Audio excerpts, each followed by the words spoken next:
Shalom, ketemu lagi di ruang belajar Kristen Cerdas. Bersama ini saya Haryadi Baskoro bersama segenap tim Kristen Cerdas merekomendasi 7 reformasi gereja pasca pandemi. Kita harus cerdas menghadapi pandemi COVID-19. Inilah waktunya gereja Tuhan evaluasi diri dan mereformasi. Ada 7 poin yang perlu direformasi setelah 1,5 tahun kita diguncang dengan pandemi COVID-19. Inilah waktunya gereja Tuhan, seluruh bagian tubuh Kristus mengevaluasi diri, dan kami dari tim Kristen Cerdas merekomendasi 7 hal yang harus direformasi dari gereja Tuhan. Yang pertama, gereja Tuhan harus bangkit untuk bersatu. Gereja Tuhan hari ini sudah sangat kompleks, terdiri dari banyak denominasi, aliran, organisasi, lembaga-lembaga pelayanan, sudah sangat kompleks, sudah sangat banyak. Tetapi yang kurang adalah kesatuan tubuh Kristus. Bukan hanya dalam hal visi dan doa, tetapi harus dikerjakan bersama-sama. Sinergitas kolaborasi yang nyata. Bagaimana gereja yang satu bersatu dengan gereja yang lain. Bagaimana lembaga pelayanan yang satu berkolaborasi dengan yang lain. Di setiap kota, di setiap daerah, dan di seluruh bangsa ini. Inilah waktunya gereja bersatu.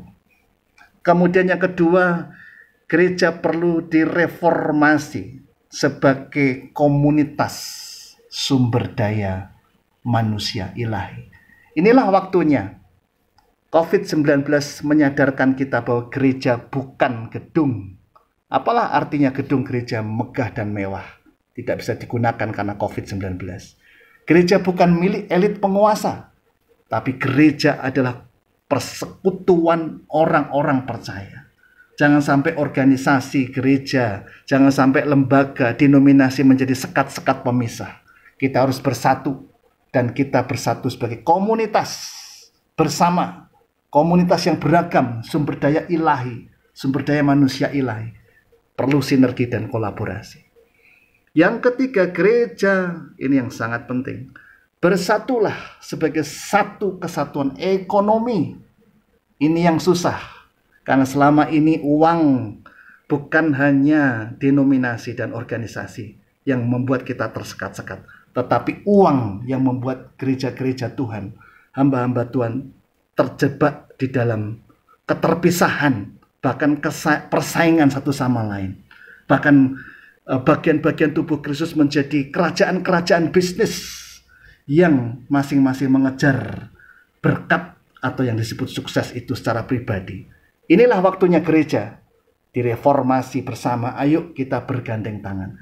Gereja sudah mengalami banyak mujizat ekonomi. Tetapi yang kita perlukan hari ini adalah bagaimana mujizat ekonomi, mujizat berkat sukses itu diratakan untuk seluruh bagian tubuh Kristus. Untuk kita bangkit bersama. Yang keempat, gereja perlu bangkit direformasi sebagai satu tim pelayanan bersama pemerintah atau negara. Negara atau pemerintah ditetapkan Tuhan menurut Roma 13 sebagai tim pelayanan, lembaga pelayanan untuk memberkati masyarakat.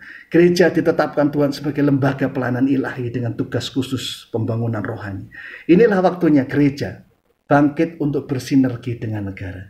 Jangan tanyakan apa yang negara berikan kepadamu, tapi tanyakan apa yang kita orang Kristen, gereja Tuhan berikan bagi bangsa ini. Kita hadir bukan untuk dilayani, tetapi untuk melayani. Dan kita hadir di sini, Indonesia adalah ruang bersama dengan dasar Pancasila dan NKRI. Gereja jangan absen, gereja mesti hadir dan aktif, proaktif dan berkolaborasi dengan negara. Memang gereja bukan negara, negara bukan gereja, itu jelas. Tetapi gereja dan negara ditetapkan, sama-sama ditetapkan Tuhan sebagai hamba Tuhan untuk melayani dunia ini. Yang kelima, gereja mesti bangkit dengan kepedulian sosial yang baru dan bangun sinergitas sosial. Kita tidak bisa lagi terpisah Iman itu perlu eksklusif, tetapi dalam pergaulan sosial, kekristenan harus bergaul dengan masyarakat dan peduli dengan masyarakat. Kita mesti hadir di tengah kehidupan masyarakat. Jangan absen. Makanya perlu kita dukung semua pelayanan-pelayanan tubuh Kristus, pelayanan-pelayanan sosial, pelayanan ekonomi, pelayanan pendidikan. Inilah waktunya kita memberi untuk masyarakat.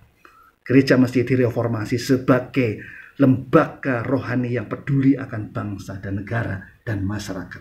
Yang keenam, gereja mesti bangkit dalam pelayanan kesembuhan, tetapi harus holistik. Pelayanan kesembuhan kita sudah sangat banyak. Dari kalangan karismatik ada healing movement. Dari pelayanan-pelayanan Protestan ada pelayanan rumah sakit Kristen, pelayanan klinik Kristen, dan banyak sekali. Nah, kita tidak bisa lagi membedakan antara pelayanan kesembuhan yang ilahi dan bukan ilahi. Kita harus holistik. Melayani dengan iman, doa, tapi juga dengan ilmu pengetahuan, kedokteran, dan teknologi. Itu yang sangat penting. Dan yang terakhir, gereja Tuhan mesti bangkit sebagai gereja akhir zaman.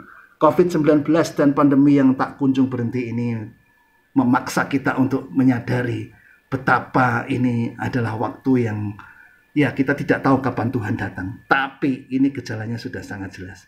Karena itu gereja Tuhan mesti bangkit dalam 4S. Suci, satu, siap, sedia kapanpun Tuhan datang dan selesaikan tugas yang rohani. Nah, bersama ini tim Kristen Cerdas mengajak semua tubuh Kristus, apa saja denominasinya. Saya secara pribadi sebagai tim dari Kristen Cerdas siap untuk berkolaborasi dengan siapapun Anda dari berbagai denominasi apapun. Ayo kita bergandengan tangan. Ini waktunya untuk kita bangkit mereformasi gereja Tuhan. Gereja Tuhan harus bangkit di dalam persatuan, di dalam iman, di dalam doa bersama. Bisa hubungi saya di 082137242460. Bangkitlah gereja Tuhan. Haleluya.